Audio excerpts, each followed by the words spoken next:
buenas tardes, amigos de Lo Rico del Arte y la Cultura. Bienvenidos a esta ocasión. Tengo el honor, el gusto, el placer de entrevistar a un personaje maravilloso, Walter Díaz Ovalle, un brother que conozco. Mi hermano, ¿hace cuánto nos conocemos? ¿4 años? Yo siento que es un poco más de 4 años. 4 o 5 años, creo. Mm, Maravilloso. Coincidimos en el arte escénico por circunstancias de la vida, pero esta mañana quiero presentarles a Walter, un cuentacuentos, un ficcionante de la palabra, un ilustrador del aire, un creador de fantasías. Mi hermano, no sabes qué gusto me da que hayas aceptado esta entrevista, a pesar de la distancia, a pesar de la pandemia, a pesar de todas estas circunstancias que están sucediendo. Que no se pierda el contacto y que podamos estar aquí. Mi hermano, bienvenido a Lo Rico del Arte y la Cultura. ¿Cómo estás? muy bien, súper feliz, encantadísimo. Por supuesto, para mí un orgullo y un honor recibir tu invitación y estar contigo. Sabes que hay una admiración profunda por lo que haces y por la locura que traes. Y obviamente por todo lo rico de la cultura y el arte, ¿no? O sea, es tan rico eso que es imposible no estar feliz y placentero hoy. Claro, y además, pues con tantas historias, a mí algo que me parece fascinante y por lo que he decidido invitar a esta calidad de personajes diferentes que hemos tenido aquí, músicos de talla internacional, artistas escénicos, artistas plásticos, etcétera, es justamente para acercarlo y desmitificarlo para la gente, que se den cuenta que somos humanos igual que ellos, que estamos igual de ansiosos por vivir, por sentir, por todo esto. Walter, para que te conozca el público que nos acompaña en Lo Rico del Arte y la Cultura, cuéntanos, ¿quién es Walter Díaz Ovalle? ¿Dónde naciste? ¿Dónde te formaste? ¿Cómo llegaste a ser un cuentacuentos? Porque aparte es un término con el que mucha gente no está familiarizado. Solemos hablar de un actor, una actriz, solemos hablar de un locutor, ¿no? También Ujú. gente que se dedica a la conducción, etcétera. Pero como tal, un cuentacuentos. Platícanos.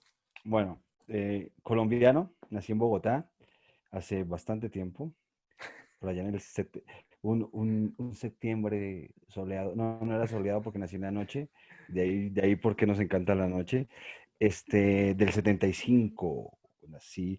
Y creo que todo este rollo, creo que el arte tú lo tienes, y lo debe tener mucha gente, no todos, para exponerlo, todos para sentirlo sin duda, para exponerlo no todos, ¿no?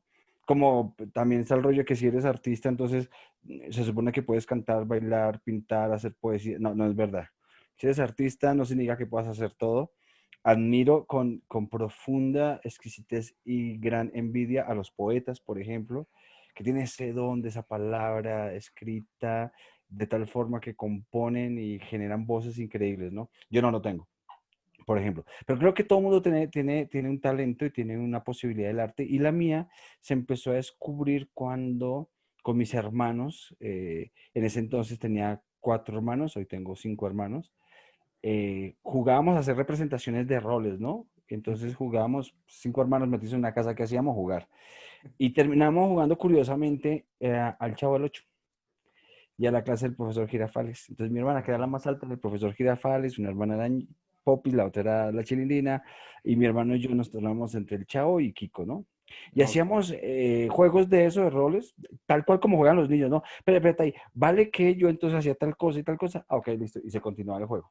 Pues una vez nos salió tan chévere el juego, tan rico, que mi hermana dijo, ah, es el Día del Padre. Montémoslo y se lo presentamos al Día del Padre como acto, no sé, centro literario, qué sé yo. Y pues además mi hermana movió eso y la canción que se habían aprendido mis hermanas en el colegio y terminamos haciendo espectáculos y entonces ya para el Día de la Madre también había que hacerlo y para el cumpleaños de mi papá y para el cumpleaños de mi mamá y terminamos, mi papá y mi mamá invitaban a los vecinos que eran los dueños del colegio donde yo Wow. estudiaba Ajá. a que vieran a los niños haciendo lo que hacen teatro, ¿no? Desde ahí me pegué una enamorada. En mi Facebook puse hace poco para el cumpleaños de mi hermano una escena en una fotografía del 70 y pico, de 80 y pico, en papel le tomé la foto y hice una escena con mi hermano haciendo una interpretación, creo que el doctor Chapatín, una vaina así rara. Ujú. De ahí nació como la vena y fui como creciendo con ese gustito y no permití que este, ninguna otra presión social o tienes que ser estudiar algo serio y formal, porque pues el arte no siempre se ve como algo serio y formal, como que me desviara la carrera, ¿no? Entonces terminé haciendo teatro, aunque cuando estaba en noveno, creo que es el último año para entrar en la prepa, según cuentas mexicanas, en Colombia no funciona así. Cuando estaba en noveno, mi gran dilema era si me iba por artes escénicas o artes plásticas. Tengo un Ok. amigo escultor que me la pasaba en su taller, varios amigos escultores y pintores y me las pasaban trabajando con ellos, pero estaba la vaina, a mí me gusta el teatro, aún no había descubierto la narración, aún no me metía con los cuentos, entonces era como esa dualidad, ganó el teatro, pero con el tiempo, el descubrir los cuentos, que fue por una pelea con un grupo pelea entre comillas, con un grupo de teatro, que este no podía ensayar, este no podía llegar. Y yo me aburrí, dije, voy a hacer teatro solo. Y haciendo teatro solo, empecé a descubrir cómo romper la cuarta pared y hacer diálogos entre mis obras que yo montaba. Y sin darme cuenta y sin querer queriendo, como dijo el chavo, terminé contando historias. Entonces ya digo, espere, esta cosa me gusta, ¿qué es esto? Y empecé a investigar y a buscar y a explorar y ya me di cuenta que estaba metido en el rollo de la narración, de los cuentos, de las historias. Pero entonces estudiaste teatro. Yo hice bastante teatro, estudié teatro en el Teatro Nacional de Colombia, Ok. con teatro libre con ellos. Ujú. Trabajé es muy loco, trabajé con una compañía de teatro profesional que hacía durante mucho tiempo teatro infantil. Ok. Esta compañía además tenía la particularidad que para poderse presentar tenía que tener uno o dos actores que estuviesen de boom en la televisión, ¿no? Porque era teatro muy comercial lo que se hacía. Buenas obras de teatro, ellos también salidos de academia. Y yo entré a este grupo porque el grupo necesitaba hacer unas máscaras. Ok. Entonces me contratan para que yo haga las máscaras.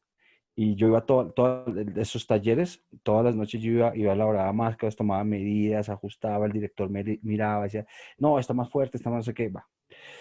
Y faltando una semana para estrenar el espectáculo que ya tenían vendida la temporada, uno de los actores dijo, no, el teatro no es para mí, yo quiero ser veterinario. Y Oh, renunció. Faltando una semana, o sea, ¿cómo? vestuarios preparados, todo. Entonces el director casi muere, el Sí, infarto, sí, toda la sí. compañía, por Dios. Porque si no tiene la temporada, tú dices, pues no, y no pasó nada. Cuando salga otro actor, pues ya tiene una temporada vendida y muy bien vendida, con gobierno. Wow. Entonces, ¿qué hacemos? Y pues yo me sé los papeles de todos, yo me sabía los papeles de todos. Y Claro. no porque los estudiaba, sino porque llevaba todos los ensayos metido con ellos ahí. Mientras yo hacía lo mío, yo los escuchaba ensayar. Entonces Ujú. terminaba aprendiendo tú terminas aprendiendo de los guiones de estos de tanto escuchar, ¿no? ¿Se atreve? Pues me atrevo. Vestuario, ajusté vestuario, ensayé con ellos, monte no sé qué, y terminé ya haciendo teatro profesional para niños con ellos durante un buen tiempo. Y ahí ya empezó a crecer como el rollo y las máscaras quedaron a un lado, lo plástico quedó también a un lado y ya me fui. Ujú. Luego tuve la suerte de pasar un casting del Ministerio de Cultura para conformar el grupo de Colombia que iba a representar a Colombia en el Festival del Fuego en Santiago de Chile, en Santiago de Cuba. Ujú. Y quedé dentro del grupo y ahí estuvimos haciendo teatro con actores que hoy están en la pantalla colombiana, ¿no? Una historia interesante, bonita, pero creo que a veces extraño teatro como tal, pero la narración y el acto escénico, solo la palabra, me pone pleno, definitivo. Claro. Y quienes hemos tenido oportunidad de verte, de compartir contigo el hecho escénico, comprendemos cómo sale sobrando muchas veces, ¿no? Y recuerdo en este momento a Jerzy Grotowski o a Bertolt Brecht que hablaban de un teatro mínimo, de un teatro pobre, malinterpretado o Sí, malentendido sí, sí. ese concepto, sino más bien en reducir a la mínima expresión de las necesidades reales que necesita el fenómeno escénico, ¿no? Quienes hemos experimentado o estado en el teatro y te topas con la falta de recursos, tiene que salir a flote la creatividad, Mm, ¿no? ujú, ujú. Ahora, la cuestión de la narración del cuentacuentos, pues tiene una larga historia en la humanidad, desde el origen del mito y el rito, ¿no? Que quienes Mm. ficcionaban y contaban cómo eran los dioses que los demás no podían ver y los mensajes y demás, hasta llegar a los juglares eh, Chamanes, los inclusive ahora. chamanes o los bufones Ujú. que en el centro de la plaza reunían a la gente para contarles.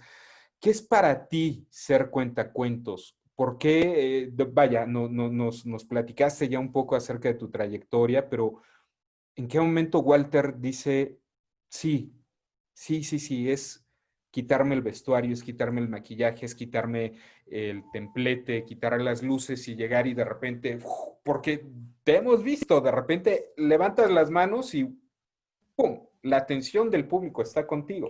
Muchas gracias. Pues mira, lo que pasa es que sí creo que hay una gran diferencia que marca demasiado el actor del narrador, ¿no? Ujú. Y parte de esto, la diferencia entre hacer teatro y contar una historia en el acto narrativo, desde el narrador cuenta cuentos, es que en el teatro tú representas la historia, te conviertes en un personaje de la historia, eres la historia. En la narración, tú no representas la historia, tú presentas la historia. Ok, Entonces esto tiene un componente sumamente interesante y es que el narrador que sabe la historia, porque si no, no la contaría, la pone aquí enfrente, pero la historia solo estará terminada en esa construcción si el espectador de allá para acá la termina de armar. Que también pasa un poco en el teatro, por supuesto, ¿no? En cualquier tipo de expresión. Pero esa historia sí se va transformando, construyendo y moviendo gracias a la interacción del público directa. Tú en el teatro necesitas emociones para saber si están vivos, si están allí, si está muchas horas de teatro, si el público reacciona o no reacciona, la obra sigue, ¿no? En el cuento hay muchas partes que se terminan de construir porque hay acción dentro del espectador. Esto quiere decir que si manejamos de una forma mucho más clara y más directa una comunicación directa con el espectador, que se hace un cómplice para construir la historia, que es atemporal, por supuesto. Entonces, ese juego de poder hablar con el espectador o quien está escuchando la historia, lo hace muchísimo más interesante, más exigencia, pero mucho más interesante y mucho más divertido. Yo claro. cuento cada historia e inclusive puede ser la misma varias veces sin repetirla, porque no sé qué va a suceder, no sé cómo van a reaccionar. Y las historias me han pegado tal sorpresa a mí. Inclusive tengo una historia muy linda que la he cambiado de final como unas 3, 4 veces. Casi siempre el final es el mismo porque es el cierre de tu espectáculo, ¿no? Claro. Pero al final se ha cambiado porque la gente me ha actuado de tal forma que yo me he dado cuenta que la historia hoy me está contando otra cosa. Y es como que, wow, entonces dejo que la historia me termine de contar.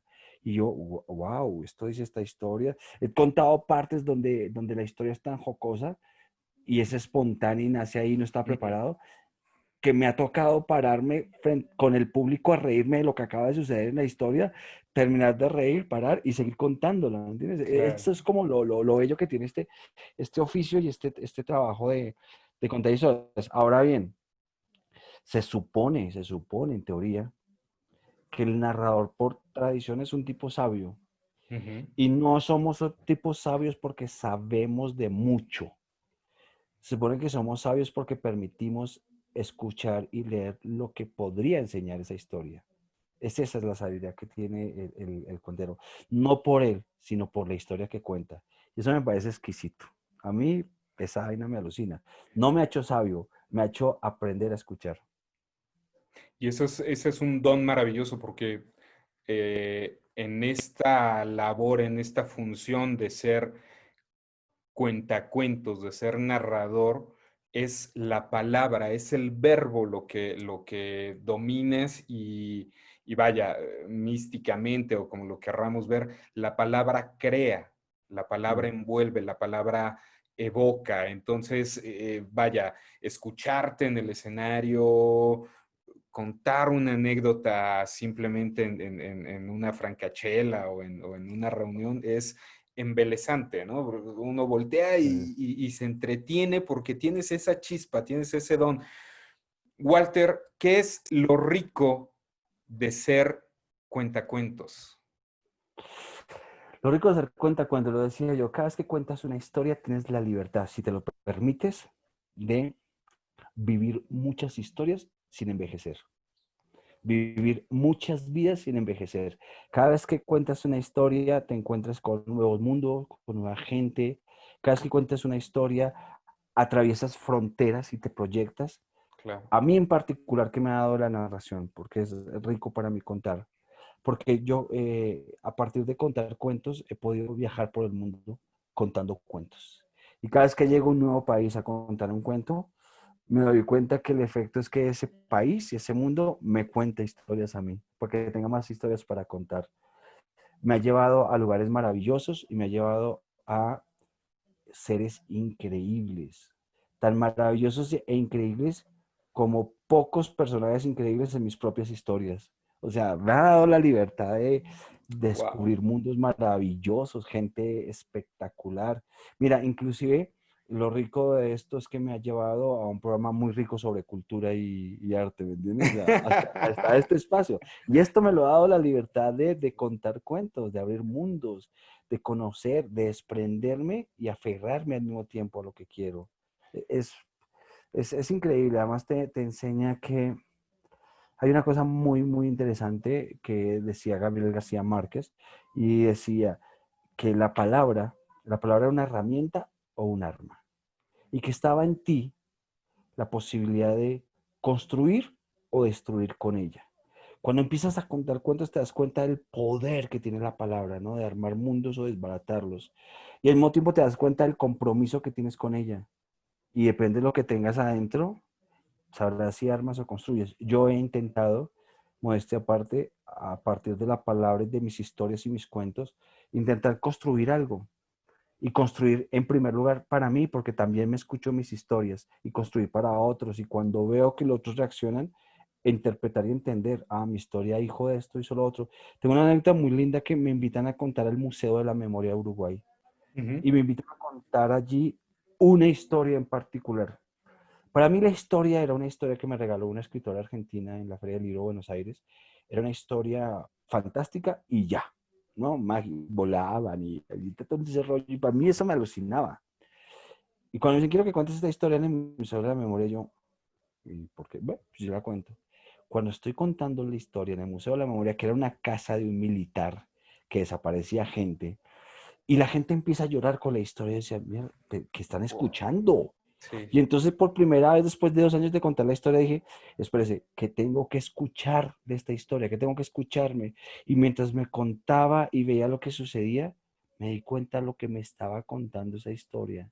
Y era como que, wow, llevo 2 años contando algo sin saber qué estaba contando. Eso es lo rico de este cuento de contar cuentos, que te termina enseñando cosas que ni siquiera te imaginas que están ahí.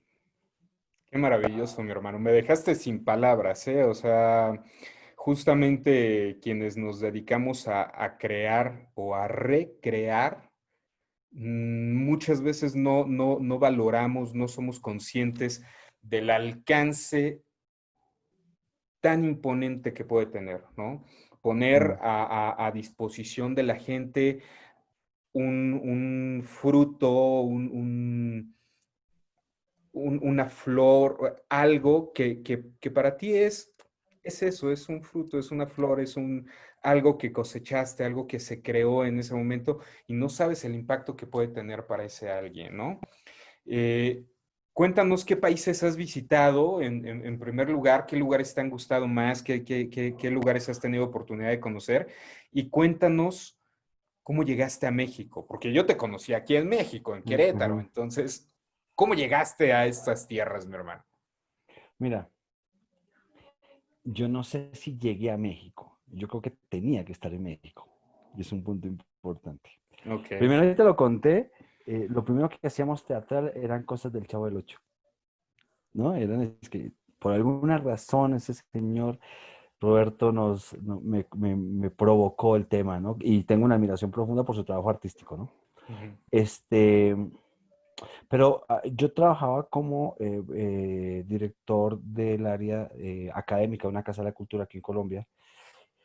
Y un compañero me dijo, quiero hacer un congreso sobre muralismo. Entonces yo le dije, pues va, presenta el proyecto, miramos qué hay que hacer y lo armamos. Sí, pero es que tiene una condición particular. Y yo, bueno, ¿cuál es? Es que tiene que estar un mexicano para que el congreso sea bueno. Y yo, obviamente no entendía por qué me lo decía, porque no era mi área las plásticas en ese momento, pero pues no hice cara de ignorante, no hice claro de, por supuesto que tiene que haber un mexicano ahí, ¿no? Entonces cuando se retira, me meto rápido a investigar por qué tiene que haber un mexicano. Cuando empiezo a Claro, claro. descubrir, no solo en el muralismo, sino todo el proyecto cultural, artístico que tiene México, dije, yo quiero vivir en México. Entonces creo que desde ahí me proyecté a México y sucedió.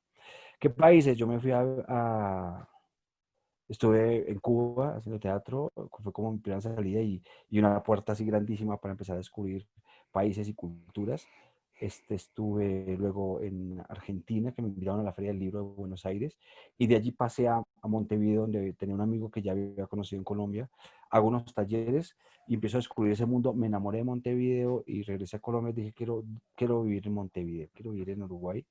Me fui a vivir allí y allí yo conforme después de algunos años una red latinoamericana de festivales en América Latina y eso me hizo viajar por varios países de América Latina.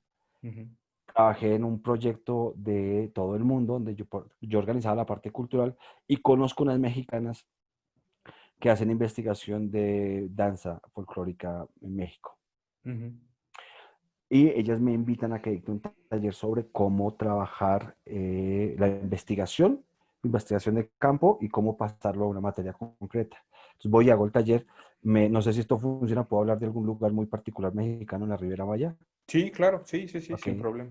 Este, Estoy allá y la gente de Scaret me pide que dicte un taller para ellos, para la gente que tenía relación con el público, ¿no?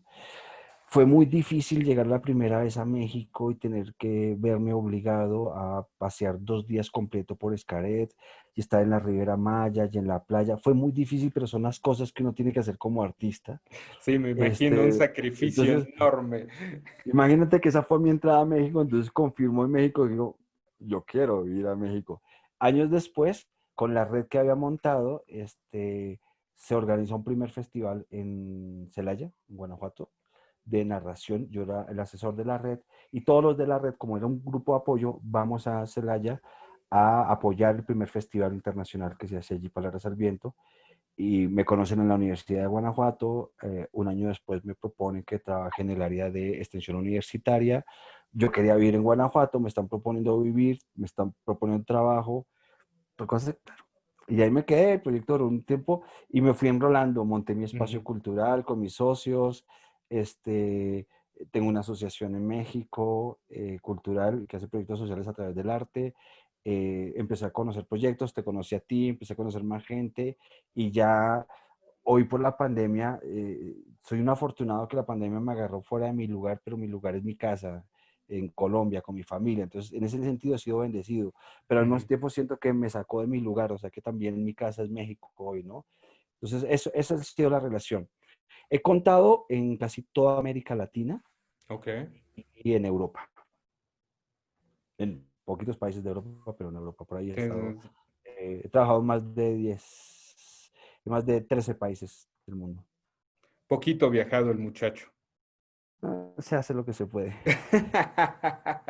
La pandemia me Muchísimas cerró gracias. 3 viajes. Sí, bueno, a todos nos clausuró proyectos, nos cambió viajes, nos los pospuso, quién sabe qué va a pasar, pero algo que es seguro es que estamos aprendiendo. Totalmente, totalmente. La paciencia sobre todo, ¿no? Y entender el tiempo. Ese es maravilloso. Mi hermano, ¿quieres regalarnos una narración brevísima, un cuentito, un Va, algo de tu mira, arte? vamos a jugar un poquito a improvisar. Escuché de una amiga un texto que es poético y fue tan bello, que dije, de aquí tiene que salir un buen cuento. Te Y entonces escuchamos. vamos a empezar con esto. Margarita era tan linda como la poesía de la Margarita. Margarita vivía enamorada del mundo, enamorada de la vida. Margarita Ay, Margarita era tan fácil de enamorarse. Y era tan fácil enamorar a Margarita, porque era tan dulce y tan inocente, que cada amor que le llegaba, Margarita lo recibía con todo su cuerpo. Pero cada vez que ese amor hacía lo que hace la gente que no conoce el amor, Margarita sentía un dolor profundo en su pecho. Y entonces Margarita un día se puso a pensar qué hacía con tantos dolores, con tantos desamores, con tanta gente que no sabía amar. Así que Margarita dijo, este dolor lo voy a guardar en algún lado donde no me moleste. Y Margarita guardó todos sus dolores en la punta de su dedo pequeño de su pie izquierdo. Perfecto. Ahí nadie lo ve, nadie lo siente, no pasa nada. Y así vivió muy feliz Margarita hasta que Margarita, una mañana, muy temprano, se despierta medio somnolienta, intenta caminar al baño y ¡pum! Sí. Descalza se ha golpeado en el dedo pequeño de su pie. Y Margarita, tirada en el piso, agarrando la parte más pequeña de su pie, lloró. Lloró profundamente. No por el golpe, no por el mueble, no por el dedo chiquito. Margarita pudo llorar tanto desamor. Así que si un día usted se despierta y pregunta, ¿para qué está ese dedo y por qué duele tanto? Es porque ahí guardamos tanto desamor.